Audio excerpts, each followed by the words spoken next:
বিসমিল্লাহির রহমানির রহিম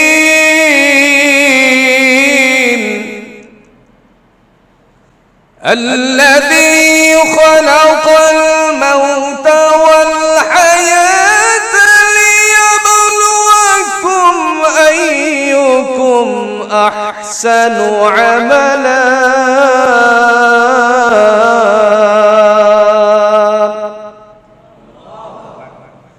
কোরআনুল হাকিম দ্বারা আল্লাহ বলেন আল্লাযী খালাকাল মাউতা ওয়াল হায়াতা লিয়াবলুয়াকুম আইয়ুকুম আহসানু আমালা।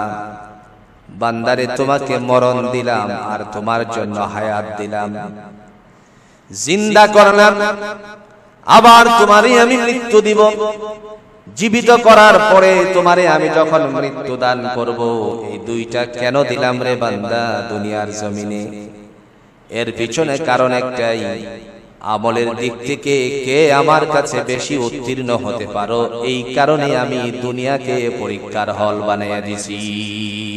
সুবহান। দুনিয়াটি হচ্ছে পরীক্ষা হল। এই দুনিয়াতে আপনি আমার জন্য আল্লাহ ছেড়ে দিয়েছেন, আপনি আমার জন্য আল্লাহ অবকাশ দিয়েছেন কোন পথে চলবে। একটি হলো সোজা পথ আর একটা হলো বক্র পথ। সোজা পথের নাম ইহদিনাস সিরাতাল মুস্তাকিম। নামাজে আমরা চাইলাম, সালাতের মধ্যে এসে আল্লাহর কাছে বলছি, আল্লাহ তুমি আমাদেরকে সহজ সরল পথে পরিচালিত করো। আল্লাহ পাক রব্বুল আলামিন ডাক দিয়া বলেন, বান্দারে যেহেতু আমার কাছে সহজ সরল পথ চেয়েছো, সেই কারণে আমি আল্লাহ পাকের পক্ষ থেকে তোমার জন্য একটা রাস্তা সহজ সরল পথে বর্ণনা দিলাম।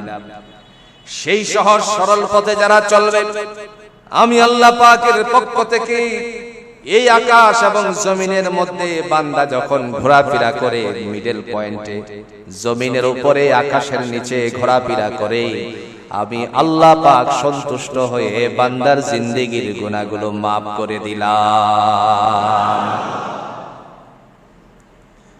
মাফ করে দিয়ে শেষ করে দেই না, পুরস্কৃত করি।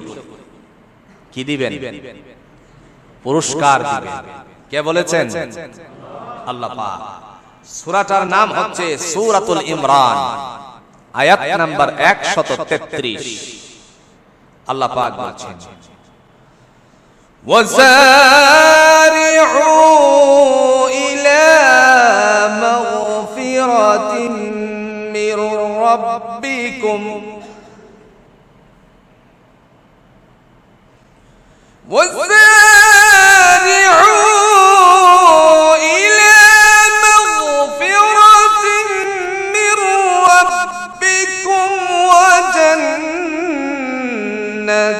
عرضها السماوات والأرض أعدت للمتقين।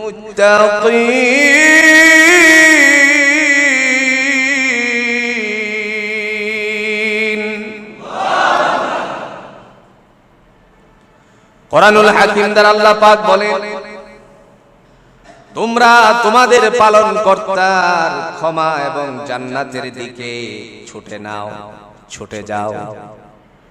আল্লাহ পাক রব্বুল আলামিনের কাছ থেকে তোমরা ক্ষমা পেয়ে, আমি রবের পক্ষ থেকে তোমার জন্য যে ক্ষমা নির্ধারণ করেছি, তা নির্ধারিত হওয়ার পরে ক্ষমা পেয়ে কেবল তোমরা জান্নাতের দিকে ছুটে যাও। কারণ আমি আল্লাহ পাকের পক্ষ থেকে এই আসমান এবং জমিনে যা তৈরি করা হয়েছে, সেই সমস্ত একমাত্র পরহেজগারদের জন্য করেছি। কাদের জন্য করেছেন? পরহেজগার। পরহেজগার কারা? যারা আল্লাহকে ভয় করে। সুবহানাল্লাহ বলতেন। এক কথায় অনেক লম্বা তাফসীর, এক কথায় উত্তর হচ্ছে পরহেজগার হলো তারা যারা আল্লাহকে কি করে?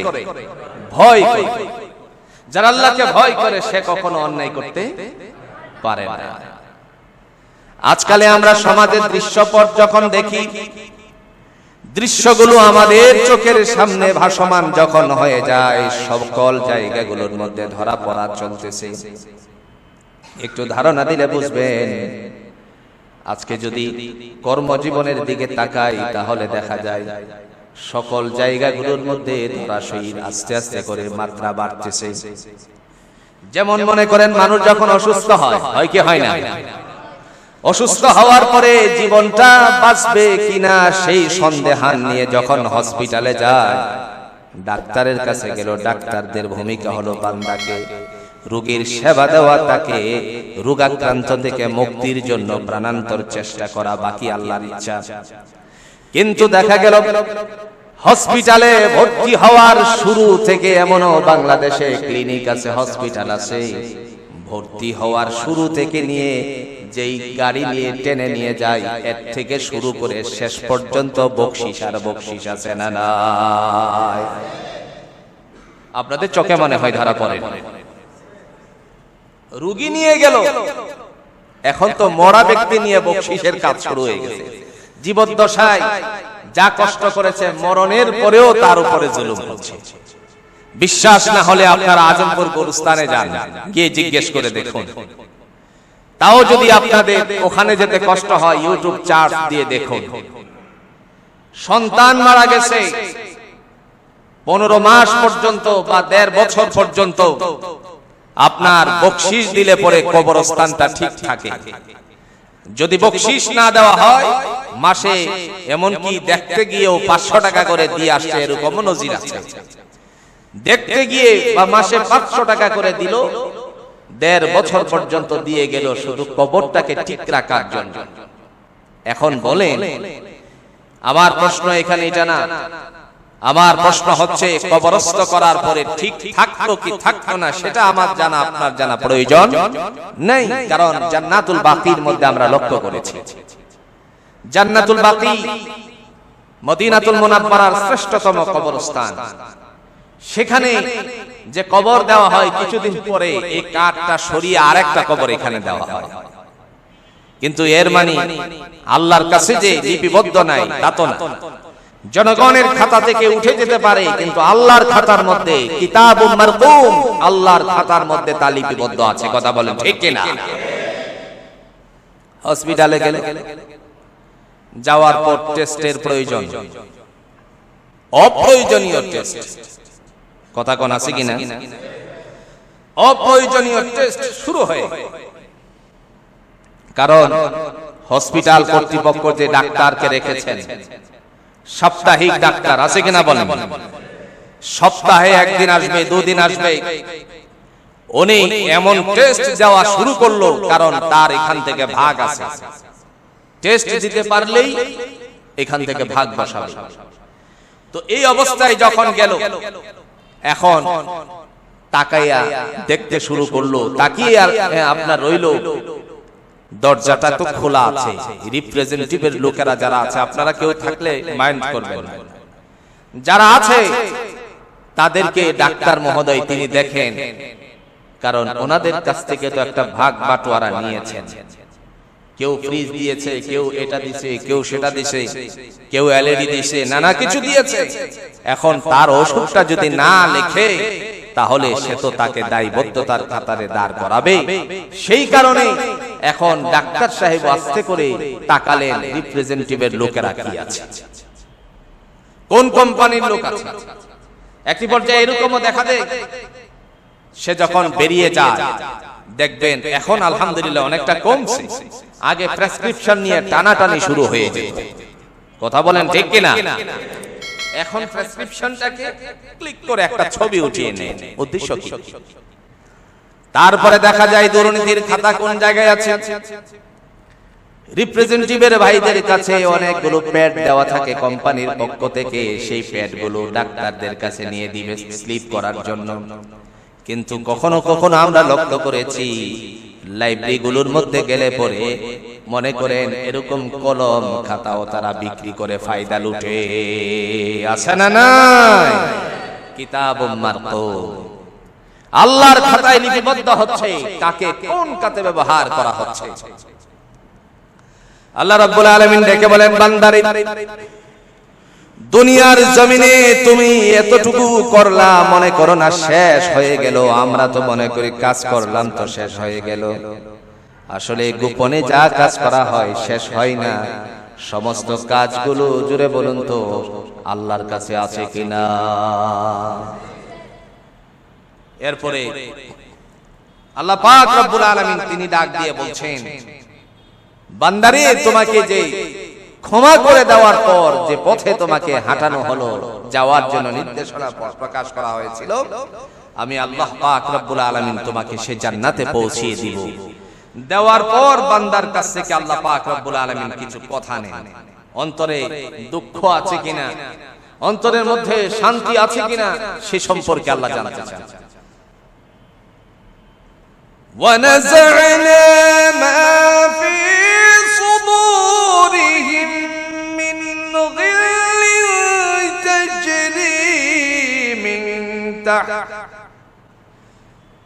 غِلٍّ تَجْرِي مِن تَحْتِهِمُ الْأَنْهَارُ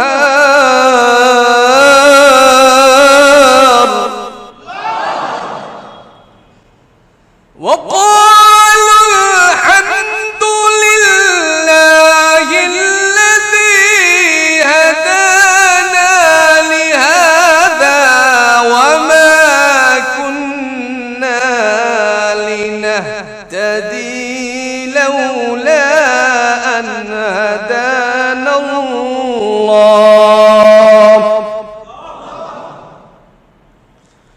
وما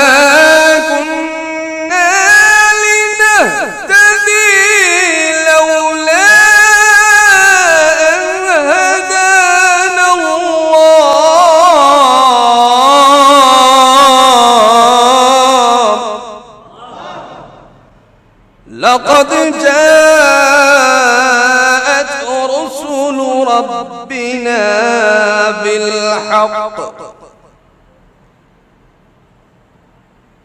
ونؤتوا أن تلكم الجنة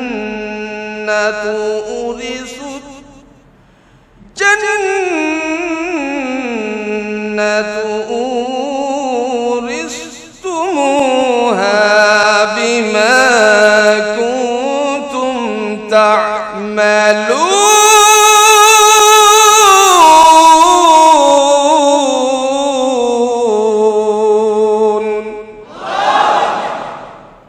আল্লাহ জিজ্ঞেস করেন, তাদের অন্তরে যা কিছু দুঃখ ছিল এই সমস্ত দুঃখ সম্পর্কে আল্লাহ জিজ্ঞেস করেন। দুনিয়ার জমিনে তুমি যে ব্যথা পেয়েছিলে, দুর্বল সবলের আক্রমণ পেয়েছিলে, সেই সময় তোমার অন্তরটার মধ্যে দুঃখ ছিল। কথা বলেন, ছিল কি ছিল না? আবার দেখা গেল ক্ষমতাশীল মানুষ, যার ক্ষমতা নাই তার উপরে আক্রমণ করেছিল, তারও ব্যথা জুড়ে বলুন অন্তরে আছে কিনা।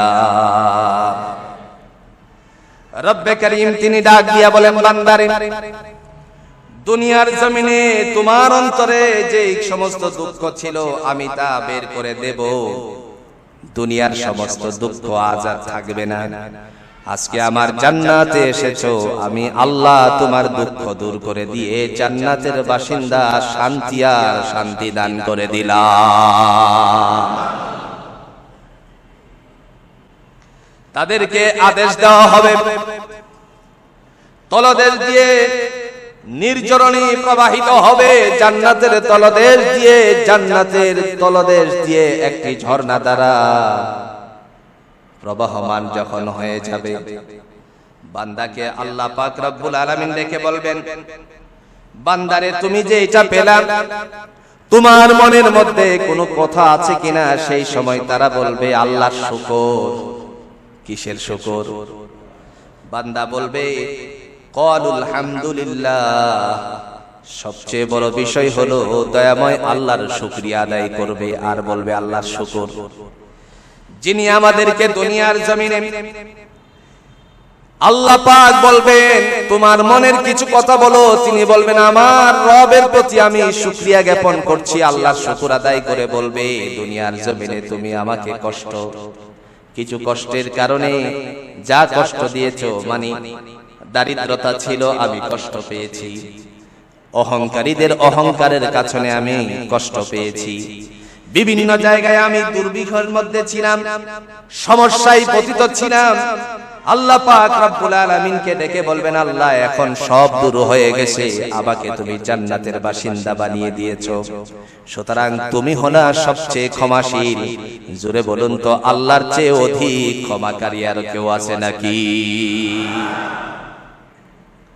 দুনিয়ার জীবনের মধ্যে কেউ যদি অন্যায় করে তৎক্ষণাৎ রাগান্বিত হয়ে যায়, এরকম আছে না নাই?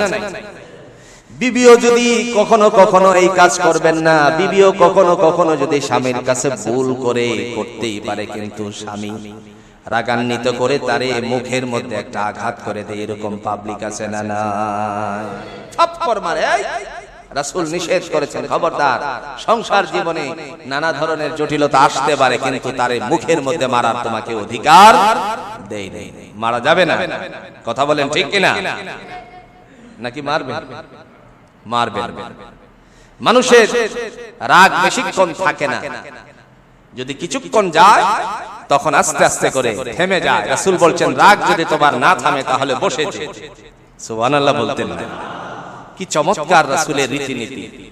রাগ যদি বেশি উঠে তোমার, বসে যেও, তাতেও যদি কন্ট্রোল না হয় তাহলে তুমি শুয়ে পড়বা, তারপরে রাগ আস্তে আস্তে করে তোমার কাছ থেকে দূর হয়ে যাবে। সুবহানাল্লাহ। এই অবস্থায় দুর্বলকে সবলের নানা ধরনের জটিলতার আক্রমণ করা হয়েছিল। আল্লাহ পাক রব্বুল আলামিন ডাক দিয়ে বলেন, বান্দারে, তোমার কাছে আমার কথা হলো, আজকের দিনে তোমার জন্য আমি যে সুখ রেখেছি, তুমি কি বলো? তখন বলে, আল্লাহ শুকর, আলহামদুলিল্লাহ।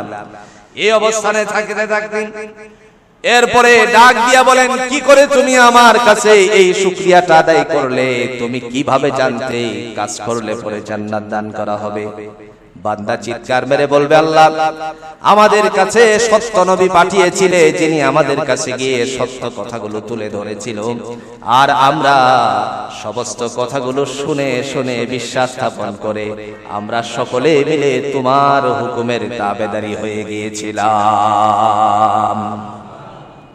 এই মানুষগুলো জান্নাতে যাবে। এখন জান্নাতে যাওয়ার পরে তার মনের ভিতরে কিছু কষ্ট আছে না? কথা বলেন না কেন? আছে না?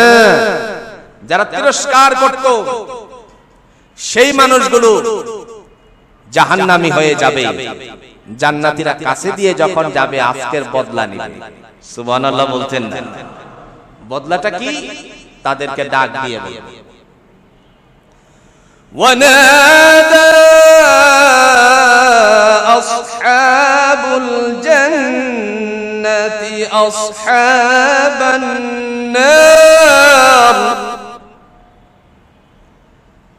আসহাবুল জান্নাতি আসহাবান নার قد وجدنا ما وعدنا ربنا حقا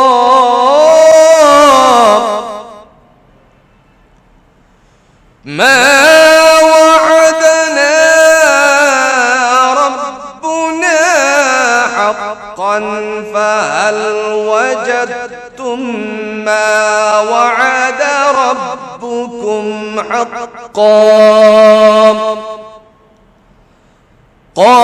قالوا نعم فأذن مؤذن بينهم أن لعنة الله على الظالمين.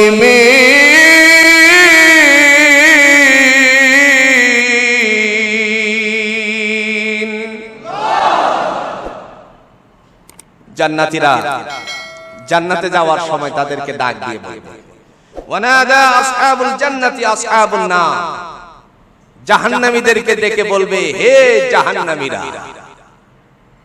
দেখছেন এটা কি নিতেছে? এটা এক ধরনের বদলা।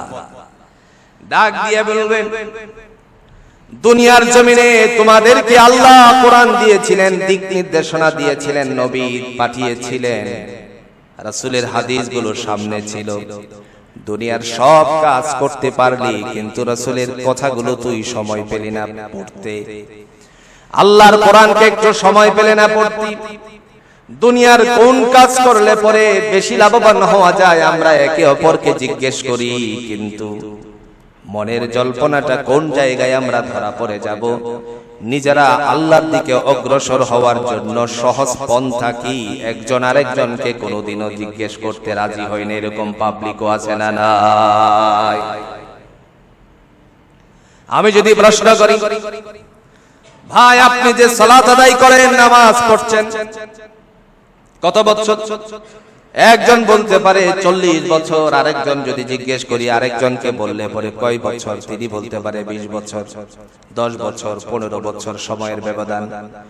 যদি বলি যেই সূরাগুলো দিয়ে নামাজ পড়েন আপনি আমার এই সূরাগুলো একবার শোনান, আস্তে আস্তে করে অনেক ধরনের অজুহাত পেশ করে তারপরে বেরিয়ে যাবে, এরকম পাবলিকও জুড়ে বলেন বাংলার জমিনে আছে কিনা? আপনাদের এখানে না থাকতে পারে কিন্তু অন্যান্য জায়গায় আছে। ওই সময়টার মধ্যে দুনিয়াদারির বিষয়ে একে অপরকে জিজ্ঞেস করি, লাভবান কেমনে হওয়া যায়, আল্লাহ পাক রব্বুল আলামিনের কাছ থেকে আমরা কেমনে জান্নাতের বাসিন্দা হব সেই বিষয়ে সহজ আমলগুলো জিজ্ঞেস করতে পারি না। সেজন্য জান্নাতীরা দুজখীদেরকে ডেকে বলবে, আমাদের সাথে আমাদের প্রতিপালক যে ওয়াদা করেছিল সেই ওয়াদাগুলো বাস্তবায়িত হয়েছে, তোমাদের সাথে যে ওয়াদা ছিল সেইগুলো বাস্তবায়িত হলো কিনা?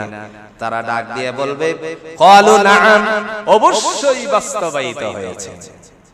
তোমাদের সাথে কি ওয়াদা ছিল?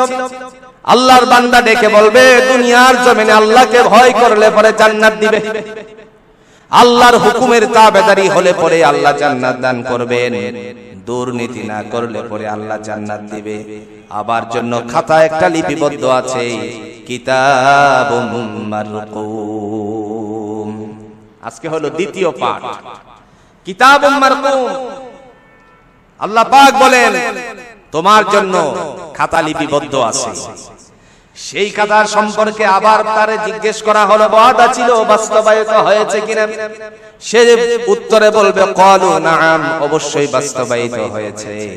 সুতরাং ভাইয়েরা আমার, একটা কাজ করার আগে চিন্তা করা উচিত আছে আমাদের, সেই কাজ করলে পরে আল্লাহ কতটুকু সন্তুষ্ট হবেন, কতটুকু বেজার হবেন।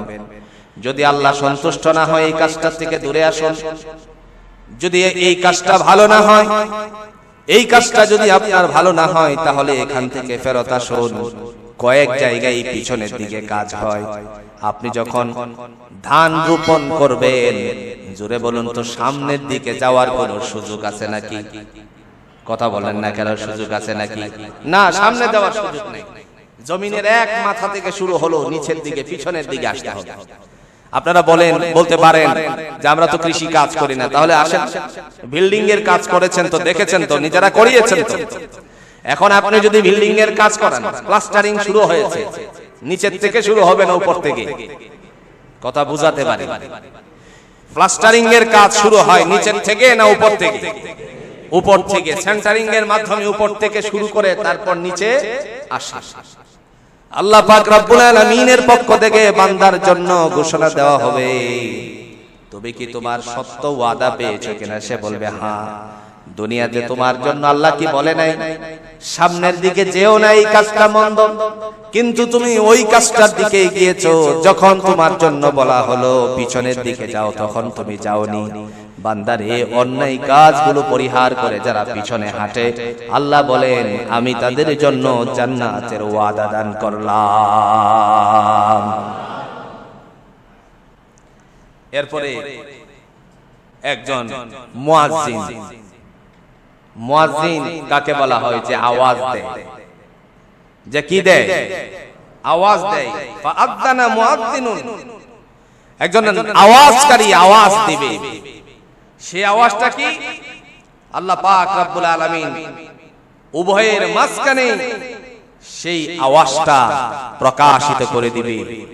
ডাক দিয়ে বলবে, হে অভিশপ্ত, হে নাফরমান, দুনিয়ার জমিনে তোকে বারংবার সতর্ক করা হয়েছিল, সতর্কতার পরেও তোরা সেই জায়গাটার মধ্যে আমি আল্লাহর প্রতি নিজেদেরকে আত্মসমর্পণ করিসনি। আজকে যেহেতু আমার কাছে আর অন্যদিকে যাওয়ার আর কোনো সুযোগ নাই, তাহলে তোরা যেভাবে আমার প্রতি সৎ ব্যবহার করেছিলে, আমি আল্লাহ তোদেরকে জাহান্নামে নিক্ষেপ করে দিয়ে আমার দায়িত্ব পালন করব। নাউযুবিল্লাহ। আমার ভাইরা, সেই সমস্ত মানুষ তারা আল্লাহর জান্নাতের মধ্যে যাবে যাদের মধ্যে বিন্দু পরিমাণ ঈমান আছে। সুবহানাল্লাহ বলছেন। ঈমানদারদের জন্য এই সুসংবাদ, কোন বেঈমানদের জন্য নয়। যারা আল্লাহর সাথে অবাধ্যচারিতা করেছে তাদের জন্য আল্লাহর কোনো ওয়াদা নেই। আল্লাহ বলতেছেন, সূরাটার নাম হচ্ছে সূরাতুল ইউসুফ, আয়াত নাম্বার 9। আল্লাহ বলছেন, ইন্নাল্লাযীনা আমানু ওয়া আমিলুস সালিহাতি ইয়াহদিহিম রাব্বুহুম বিঈমানিহিম তাজরি মিন তাহতিহিমুল আনহার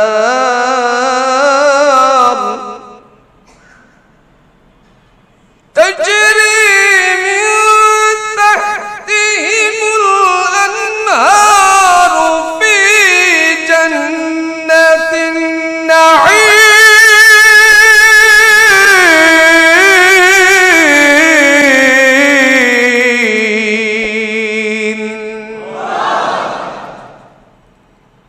আল্লাহ পাক ঘোষণা দেন, ইন্নাল্লাযীনা আমানু, নিঃসন্দেহে যারা ঈমানদার, ও মুসলমানের সন্তান, মুসলমানিয়ত অর্জিত করার জন্য কাজ করতে হবে, ওয়া আমিলুস সালিহাত, নেক কর্ম করতে হবে। সুবহানাল্লাহ বলছেন। তার মানে কোরআনুল হাকিমের যত জায়গায় ঈমানদারের কথা আছে, সমস্ত জায়গাগুলোর মধ্যে কল্যাণকর নেক কাজের কথা আছে, যে সমস্ত নেক কাজ করলে পরে আল্লাহ খুশি হয়ে যায়।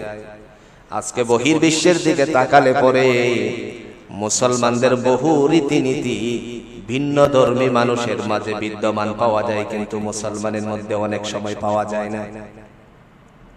কেউ যদি বিপদগামী হয়ে পড়ে, বিপদগামী মানুষের পাশে দাঁড়ানো হলো একজন মুসলমানের দায়িত্ব। রাসূল আরবি সাল্লাল্লাহু আলাইহি সাল্লাম তিনি মদিনাতুল মুনাওয়ারায় যখন গেলেন, যাওয়ার পরে আল্লাহর হাবিব রাস্তা দিয়ে হেঁটে চলেন। হেঁটে যাওয়ার সময় বেদুইন একজন সাহাবী এসে বললেন, ইয়া রাসূলুল্লাহ, আমি অনেক বিপদে আছি। রাসূলুল্লাহ সাল্লাল্লাহু আলাইহি সাল্লাম বললেন, কি বিপদে আছো? সাথে সাথে ডাক দিয়ে বলেন, আমি ভুখার্ত, আমার ঘরের খাদ্যের বড় অভাব।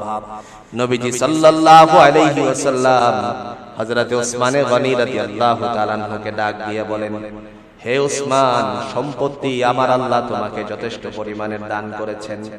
একজন ভুখার্ত মানুষ, সে অনাহারে আছে, দায়িত্ব হলো তোমার তাকে অন্ন দান করা, খাবার দেওয়া। কিন্তু দেখা গেল সাহাবায়ে আজমাইনদের আমলটা ভিন্ন ধর্মের মানুষেরা নিয়ে যাচ্ছে। আজকে আমরা মুসলমান যতটুকু দেওয়ার প্রয়োজন ছিল তার থেকে দূরে আছি। ঠিক না বলেন?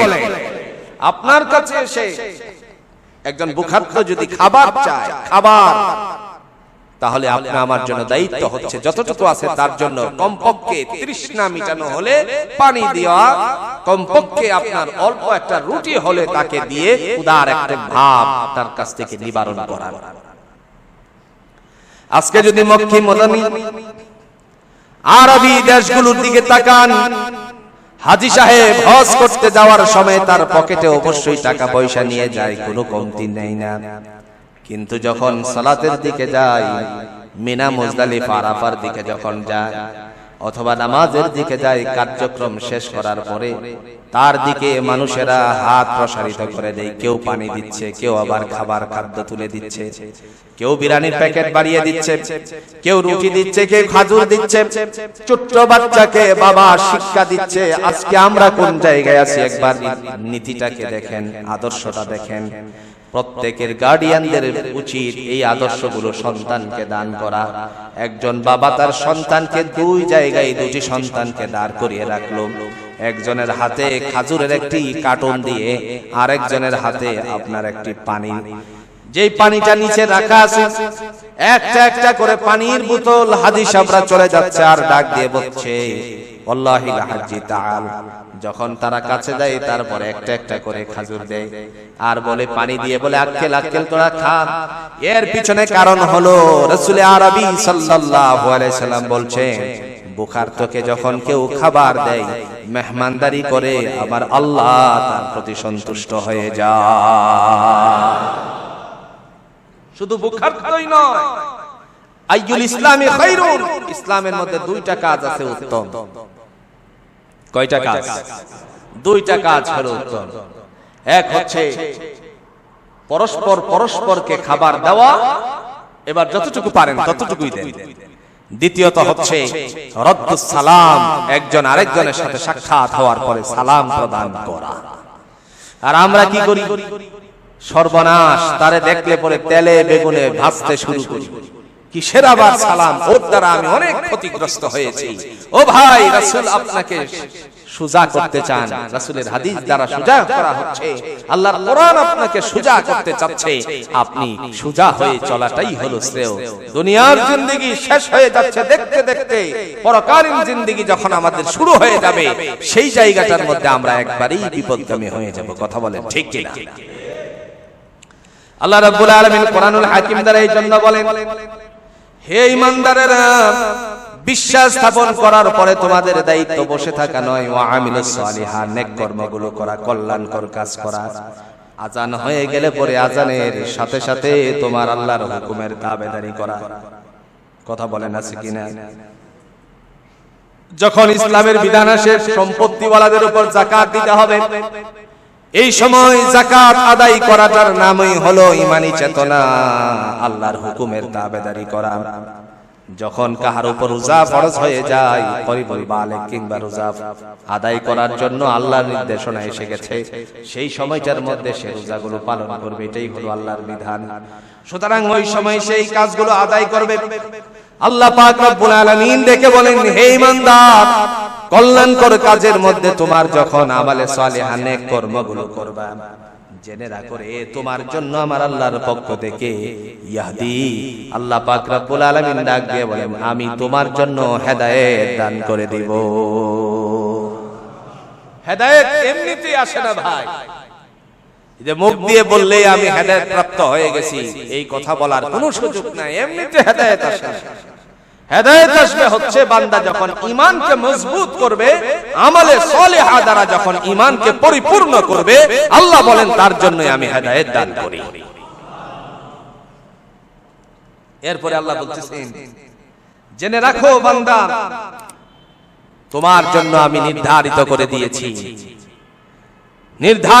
দিয়েছি যেই সমস্ত কাজ তুমি করে যাচ্ছ, সেই সমস্ত কাজগুলো তোমার জন্য আমি আগেই নির্ধারিত করেছি। যদি তুমি কল্যাণকর কাজ করো, আমি আল্লাহ তোমাকে জান্নাত দিব, আর অকল্যাণকর কাজ করলে তোমাকে কোন জায়গায়? আর একটু জোরে বলেন, কোন জায়গায়? জাহান্নাম। যখন বান্দা জান্নাতের কথাগুলো শুনে তখন বান্দা আরামসে হাসি দেয়, আর জাহান্নামীকে যখন জাহান্নামের কথাগুলো শোনানো হয় তার মধ্যে চেহারার মধ্যে ফ্যাকাশে ভাব শুরু হয়ে যায়।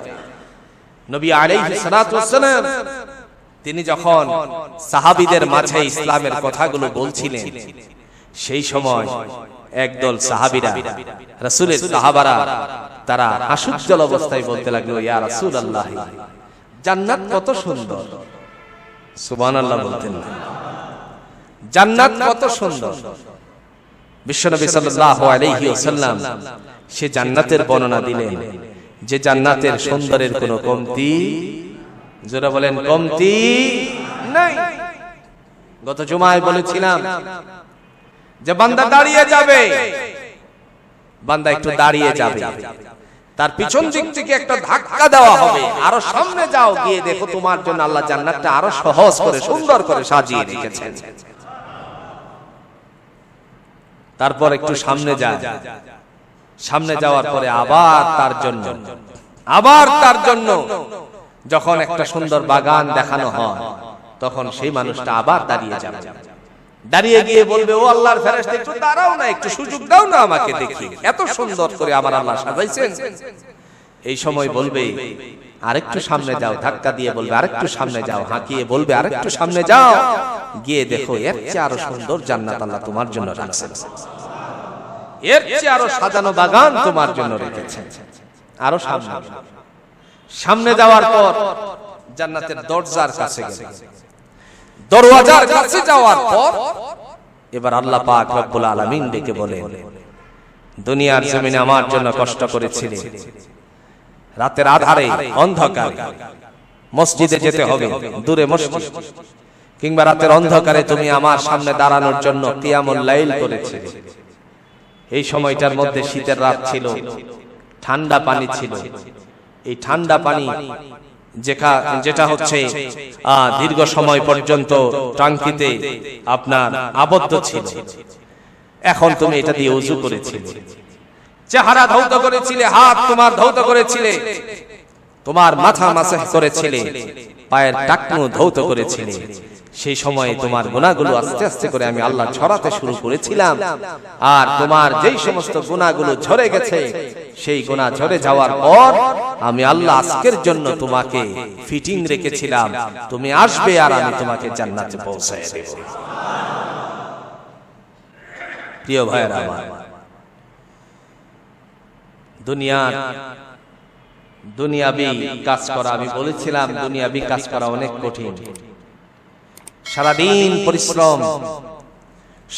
পরিশ্রম করার পরে মাইনা আসে অল্প, এরকম আছে না? কথা বলেন না কেন, আছে না নাই?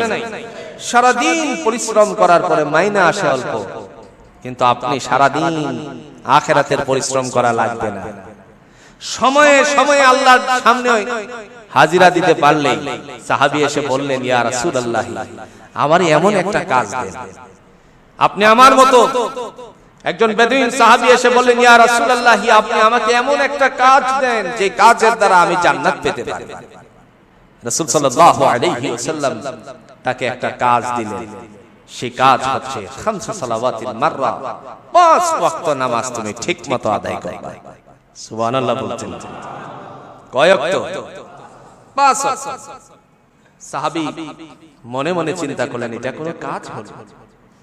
আমি চাইলাম কি, আর রাসূল আমারে দিল। যাই হোক, নবীজি তো দিয়েছেন, বড় ধরনের কাজের আশা করেছিলেন, মনে হয় যে একটা বিশাল কাজ দিবে, তার থেকে রিজিক আসবে, জান্নাতে যাওয়া যাবে। তখন বিশ্বনবী সাল্লাল্লাহু আলাইহি ওয়াসাল্লাম বলছেন, শুধুমাত্র 5 ওয়াক্ত নামাজ পড়তে এটা কোনো কাজ হলো? এটা তো পড়তেই হবে, আদায় করতেই হবে। তিনি উঠে যাওয়ার সময় একজন বেদুইন সাহাবী তিনি বলতেছেন, লা ইয়াজুদু ওয়া লা ইয়ানকুস, নবী গো, বাড়াবো না কমাবো না। মানে বুঝেন রাসূল কি বলছেন? লা ইয়াজুদু ওয়া লা ইয়ানকুস, বাড়াবো না কমাবো না। তার মানে হলো সুন্নত বেতের এইগুলো আমি আর পড়বো না, মানে বাড়াবো না কমাবো না। মানে কি? 5 ওয়াক্ত বলছেন, 4 ওয়াক্ত আমি পড়বো না। কথা বুঝতে পারছেন? রাসূলুল্লাহ সাল্লাল্লাহু আলাইহি ওয়াসাল্লাম একটা মুস্কি হাসি দিলেন। মুস্কি হাসি দিয়ে সাহাবীদেরকে বললেন, তোমরা কি জান্নাতি মানুষ দেখতে চাও? সাহাবায়ে ইকরামগণ বলেন, ইয়া রাসূলুল্লাহ, দুনিয়ার জমিনে জান্নাতি মানুষ দেখা যায় নাকি? বিশ্বনবী সাল্লাল্লাহু আলাইহি ওয়াসাল্লাম বললেন, ওই যে লোকটা হেঁটে যাচ্ছে, সে যদি তার কথা মতো ঠিক থাকতে পারে, আল্লাহ তাকে জান্নাতি বলে আখ্যায়িত করে দিয়েছেন। এখন ঘরে যখন গেলেন, হুজরায় যাওয়ার সাথে সাথে হযরত আয়েশা সিদ্দিকা রাদিয়াল্লাহু তাআলা আনহা তিনি ডেকে বললেন, ইয়া রাসূলুল্লাহ, ওই মানুষটাকে তো আপনি বেশি কিছু দিলেন না, সে তো চাইছিল জান্নাতে যাওয়ার আমল, আপনি 5 ওয়াক্ত দিলেন, সুন্নাত বাড়িয়ে দিলেন না, বেচেরের কথা বললেন না।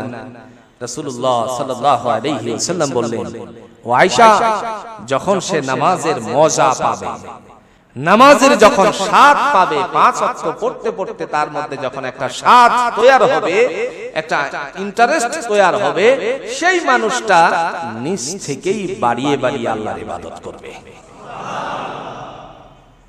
কত ইসলামের সুকৌশলতা আছে। আর আমরা যদি বলি ভাই চলো নামাজ পড়ি, হ্যাঁ তখন কি করব? এটার উপরে সুন্নত বেঁচে, হ্যাঁ ইসলামের বিধান আছে আপনি বলতে পারেন। আগে তারে মসজিদে ঢোকান, সহজ করে মসজিদে ঢোকান। সে যখন মসজিদে ঢুকবে একটা সময় তার মধ্যে আন্তরিকতা তৈরি হয়ে যাবে আল্লাহর প্রতি, পরকালের প্রতি, রবের প্রতি ভয় যখন জাগ্রত হবে, সেই মানুষটা আস্তে আস্তে করে সামনের দিকে অগ্রসর হবে। প্রিয় ভাইরা আমার, সেই অগ্রসর হওয়ার জন্য আমরা তো সালাত আদায় করছি, কিন্তু আমাদের সালাতটা ঠিক মতো হলো কিনা একটু বিচার বিশ্লেষণ করা দরকার আছে না? কথা বলেন না, দরকার আছে না নাই? বিশ্বনবী সাল্লাল্লাহু আলাইহি ওয়াসাল্লাম তিনি ইসলামের দিক নির্দেশনা দিয়েছেন। দিক নির্দেশনা হচ্ছে যে যখন তুমি সালাত আদায় করবা তখন উত্তম রূপে আগে কি করতে হবে? ওযু করতে হবে, তাহারাত, পবিত্রতা অর্জন করতে হবে। আর এই পবিত্রতা দুই ধরনের, একটা হচ্ছে শারীরিকতার পবিত্রতা, একটা মালি পবিত্রতা। বিশেষ করে শরীর যদি না পাক থাকে সেখানে আমার জন্য ফরজ বিধান যদি থাকে গোসল, পানি যদি থাকে তাহলে বিধান পালন করতে হবে। শারীরিক একেবারে সমস্যা, ডাক্তার বলছে পানি লাগানো যাবে না, কোনো কারণে তার সমস্যা হয়ে গেছে, সেই ক্ষেত্রে তায়াম্মুমের ব্যবস্থা আছে, কিন্তু আপনি সালাত ছেড়ে দেওয়ার কোনো বিধান নেই। কিন্তু আপনি আমি কি করছি? রাসূলুল্লাহ সাল্লাল্লাহু আলাইহি ওয়াসাল্লাম সাহাবীদের মাঝে যখন এই কথাগুলো বলছিলেন, সেই সময় বিশ্বনবী সাল্লাল্লাহু আলাইহি ওয়াসাল্লামকে যখন হুজরায় যাওয়ার পরে বললেন, আল্লাহর নবী ঘোষণা দিয়ে বললেন, ও আয়েশা আগে নামাজের প্রতি যত্নবান বানাও। সে যখন তার ইন্টারেস্ট পাবে, যখন তার স্বাদ পাবে, আস্তে আস্তে করে তার দিকে অগ্রসর হবে। নবীজি যখন এই কথাগুলো বলছিলেন, সাথে সাথে হযরত আয়েশা সিদ্দিকা রাদিয়াল্লাহু তাআলা আনহা ডেকে বললেন, ইয়া রাসূলুল্লাহ, আমি বুঝতে পারি নাই ইসলামে এত সুন্দর কথা আছে, কারণ ইসলাম হলো শান্তি। আমরা সেই ইসলামটাকে শান্তির জায়গায় রাখতে পারবো কিনা? পারবো কিনা বলে?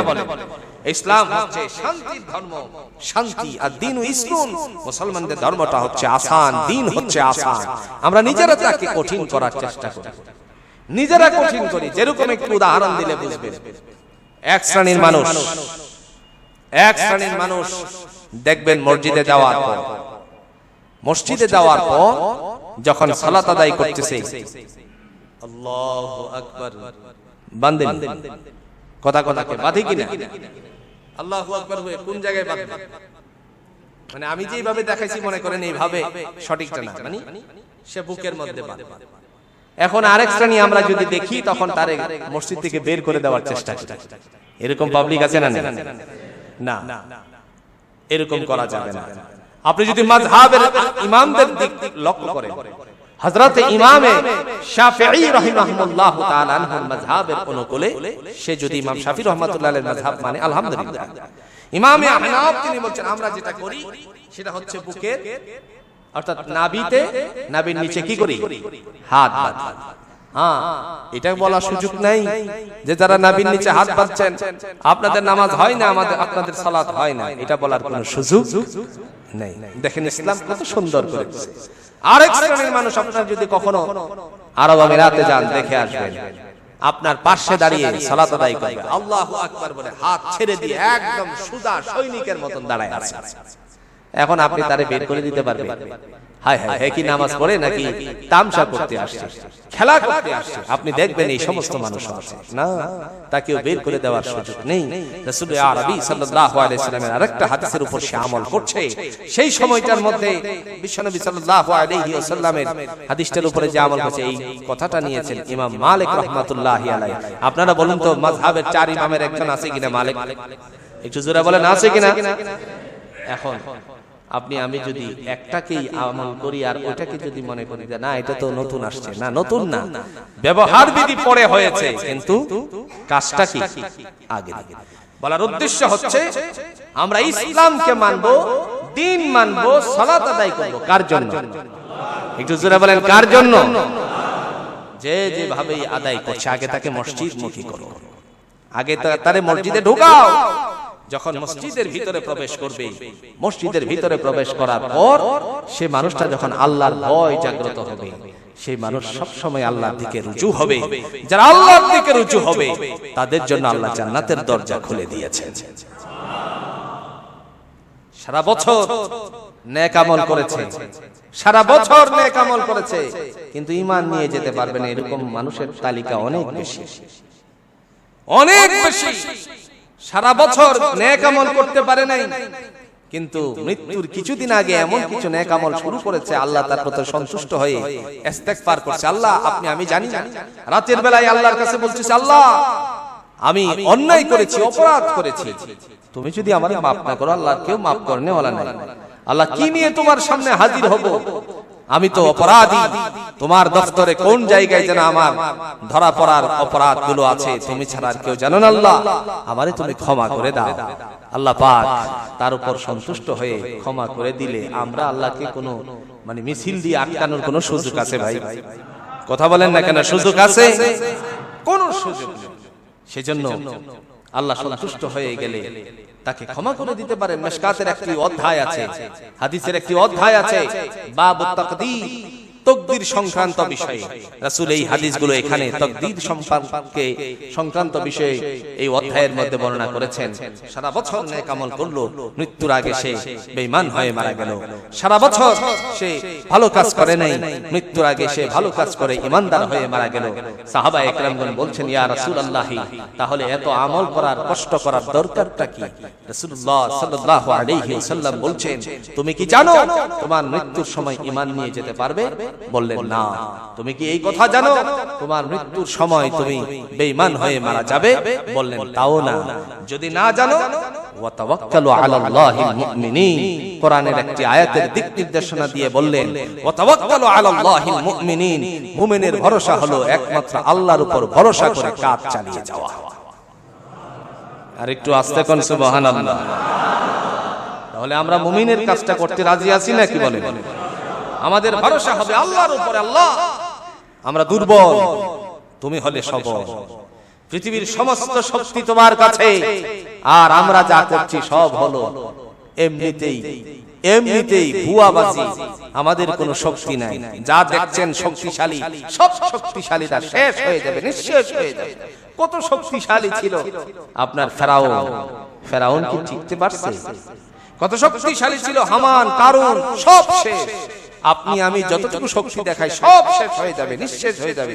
আমি একদিন বলেছিলাম, 3 বার যদি বমি হয় ঠিক মতো, আর 3 বার যদি টয়লেটে যাওয়া হয়, এই মানুষটার শক্তি আর শক্তি গায়ে থাকে না? ভুল বললাম? 3 বার বমি ঠিক মতো হয়েছে আর 3 বার টয়লেটে গেছে। ওই টয়লেট থেকে হেঁটে আসা তার জন্য যে কত কষ্টকর, এমনকি ওখানে পড়েও যেতে পারে। স্বজনেরা তাকে ধরে করেরা হসপিটালে নিয়ে যাবে, আর ওখানে গিয়ে জানের মধ্যে আর কিছু নেই। ওরে আল্লাহ রে, সব শেষ। এই যে অবস্থা তৈরি হলো, তাহলে আমরা কি দুর্বল? খুলিকাল ইনসানা দাঈফা, আল্লাহ কোরআন দিয়ে বলছেন, মানুষকে আমি দুর্বল করে বানিয়েছি, মানুষকে আমি দুর্বল করে বানিয়েছি। আমরা আল্লাহর কাছে সব সময় বলবো, আল্লাহ আমরা তো দুর্বল, তুমি হলে সবল, তুমি যদি ক্ষমা না করো আমাদেরকে আর ক্ষমা করনেওয়ালা কেউ নেই। রব্বে করিম মেহেরবানি করে আমাদেরকে ক্ষমা করে দিও। আমাদের পূর্বপুরুষ যারা ছিল সবাই তো চলে গেছে, আমরা এখন আছি, আগামী দিনে আমরা থাকবো না। আল্লাহ সেই সময় আমাদের না জানি কি হয়, তাদের কি অবস্থা আমরা জানি না। আল্লাহ বলেন, বান্দা হে, গুনাহের দিকে অনুতপ্ত হয়েছিস, আমি আল্লাহ তোর গুনাহগুলো মাফ করে দিয়ে জান্নাতের সুসংবাদ দান করে দিলাম। প্রিয় ভাইরা, এই উদ্দেশ্যে আমাদেরকে সামনের দিকে অগ্রসর হতে হবে। আল্লাহ আমাদের সকলকে দ্বীনের জন্য কবুল করুন। আর জোরে বলেন আমিন।